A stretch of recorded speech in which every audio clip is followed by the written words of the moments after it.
Hey everyone, welcome back to my channel. And आज हम discuss करने वाले हैं how to do study come back. देखो, कैसा होता है ना कि कई बार हम एग्जाम देते हैं, किसी एग्जाम के लिए बहुत अच्छे से पढ़ते हैं, बट रिजल्ट एज एक्सपेक्टेड नहीं होता है। तो फिर हम क्या बोलते हैं कि आज अब तो मुझसे कुछ भी करवा लो, बट मैं मुझसे पढ़ा नहीं जाएगा। और ये मैं क्यों बोल रही हूँ कि मेरे अपने खुद के एक्सपीरियंस से बोल रही हूँ मैं।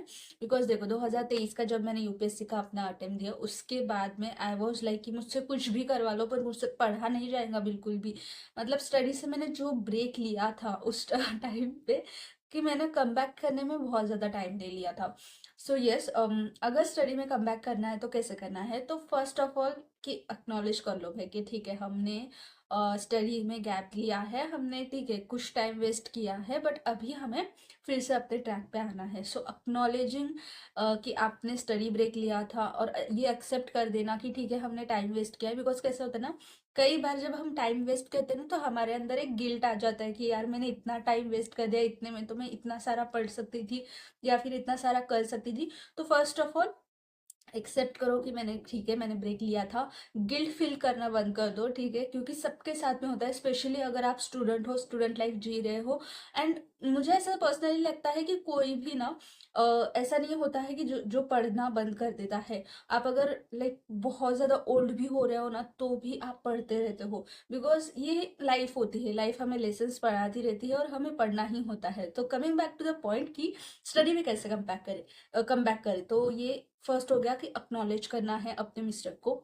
Then after that, first of all मैं ये नहीं बोलूंगी कि आपको टाइम टेबल क्रिएट करना है एंड फिर आपको फलाना ढमकाना, नहीं। टाइम टेबल क्रिएट करोगे तो भी टाइम टेबल फॉलो होगा ही नहीं। ये क्यों बता रही हूँ, मैं अपने खुद के एक्सपीरियंस से बता रही हूँ। बिकॉज जब आप बहुत टाइम तक ना ब्रेक लेते हो स्टडीज से, तो उसके बाद में अपना माइंडसेट ऐसा हो जाता है कि ठीक है, आज तो मैंने आधा घंटा पढ़ लिया, बस हो गया। इतने दिन तो पढ़ा नहीं था, अभी मेरा आधा घंटा भी सफिशियंट है मेरे लिए, एटलीस्ट कुछ तो स्टार्ट किया। और जो स्टार्टिंग पॉइंट है ना, हम इतने टाइम बाद फिर से कम बैक कर रहे होते हैं, और फिर भी आधा घंटा पढ़ रहे हैं एक दिन, फिर दूसरा दिन 1 घंटा, फिर हम सोचते हैं कि चलो धीरे धीरे कंसिस्टेंसी बढ़ा लेंगे। बट नहीं होती वैसे, ठीक है। मतलब आप कंसिस्टेंसी बनाने जाओगे ना, तो भी आपको ऐसा फील होगा कि नहीं हो पा रहा है मेरा कुछ भी। बिकॉज आप थर्ड डे पे ना फिर से वो आधा घंटे का जो ब्रेक ना, आधे घंटा जो पढ़ रहे थे वो भी आप नहीं पढ़ोगे। तो इससे बेटर है कि जब भी आप कम बैक करो, तो जिस दिन आप कम बैक कर रहे हो और आप बहुत ज़्यादा मोटिवेशनल हो कि नहीं, आज तो मुझे पढ़ना है, अब से तो मैं अच्छे से पढ़ूंगी पढ़ूंगा, तो उस टाइम पे आपसे जितना पढ़ना हो रहा है उतना पढ़ लो। और उसके बाद दूसरे दिन फिर से उतना ही टारगेट करो कि उतना ही पढ़ सको, या फिर उससे ज़्यादा थोड़ा सा पढ़ सको। और ऐसे धीरे धीरे धीरे कंसिस्टेंटली एटलीस्ट 1 हफ्ता तक पढ़ना है। 1 हफ्ते के बाद आप चाहे तो संडे को आप ब्रेक ले सकते हो। बट हाँ, उस दिन भी 1 घंटा जरूर से पढ़ना। बिकॉज कैसा होता है कि अगर हम किसी भी चीज़ को कंसिस्टेंटली करते हैं और उसको फिर एक पॉइंट के बाद ब्रेक कर देते हैं, तो उस ब्रेक के टाइम पे ना हमारा ऐसा हो जाता है कि फिर माइंड हमें बोलता रहता है कि चलो कर लेंगे, चलो कर लेंगे, चलो पढ़ लेंगे, चलो पढ़ लेंगे, बट पढ़ना नहीं होता है। सो आई थिंक थर्ड पॉइंट ये रहेगा कि आपको कंसिस्टेंट रहना है। सेकेंड पॉइंट ये था कि आपको जो भी ब्रेक आप ले रहे हो, उसके बाद में इमिडिएटली जितना हो सके उतना पढ़ना है। नाउ फोर्थ पॉइंट, सबसे important, revise notes.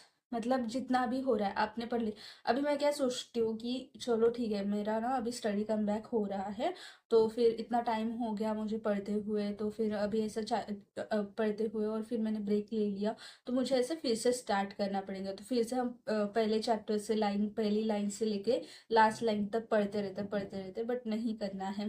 First of all तो आपका नोट्स, जो जितने भी छोटे मोटे जो भी नोट्स बनाए हैं, उन सभी नोट्स को रिवाइज करो। और अगर नोट्स नहीं बनाए हुए हैं, तो बताती हूँ मैं क्या करना है, ठीक है।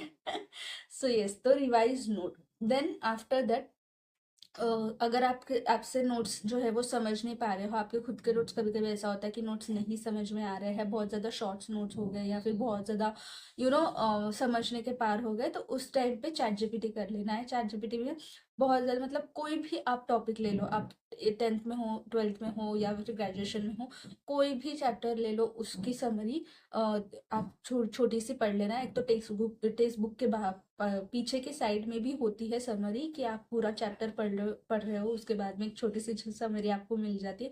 तो वो समरी आप पढ़ सकते हो, या फिर चैट जीपीटी के जरिए आप पूरे मतलब पूरा जो चैप्टर है उसकी समरी छोटी सी पढ़ सकते हो और उसके बाद फिर आपके नोट्स जो है रिवाइज कर सकते हो।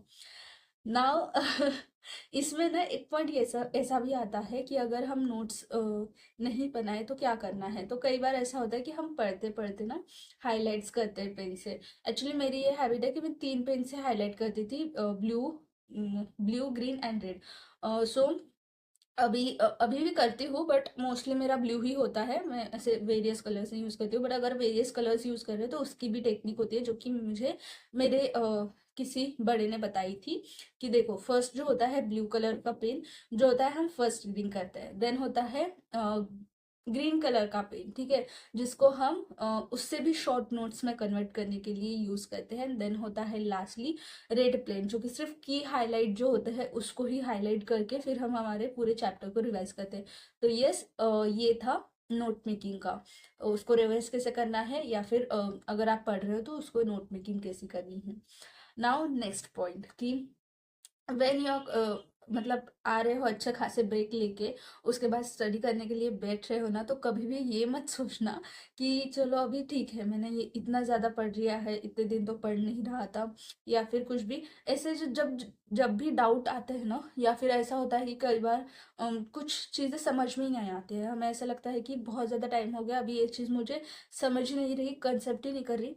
यूट्यूब कर लो, या फिर बेस्ट वे होगा कि आपका जो भी क्लासमेट होगा या फिर जो भी फ्रेंड होगा जो सेम चीज़ पढ़ता है या फिर पढ़ रही है, तो उसको कॉल करके उसको सारी डिटेल्स उस टॉपिक की पूछ लो। ये इसलिए भी बेनिफिट है, जब हम कुछ सुनते हैं फ्रेंड के एडवाइस या फिर फ्रेंड से जब हम पढ़ते हैं ना, तो हमारे माइंड में ना बहुत जल्दी से वो चीज़ जो है वो ग्रैप हो जाती है, वो बहुत ज़्यादा फिट हो जाती है। तो यस, ये थे कुछ पॉइंट्स जो कि स्टडी कम बैक करने में आप लोगों की हेल्प करेगा। I hope you like this video. मैं मिलूंगी आपको नेक्स्ट वीडियो में with another topic and another content. Till then take care, bye.